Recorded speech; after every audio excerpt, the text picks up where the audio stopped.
ito pong proyekto natin kakaiba. Dahil hindi po ito simpleng relokasyon. Ito po ay rental facility. Ito po ay una sa history ng Department of Transportation.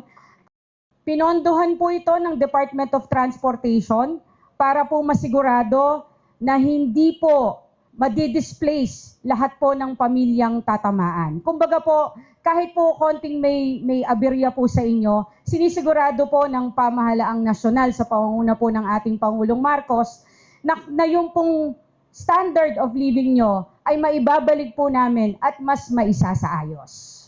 Ang Sining Apartments ay patunay na kapag nagkakaisa ang pamahalaan at komunidad, mas marami tayong maabot para sa kapakanan ng ating mga mamamayan. Taos-puso po ako nagpapasalamat sa pambansang pamahalaan, sa ating mga ahensya at sa lahat ng sektor na nagtutulungan upang maisakatuparan ang proyektong ito.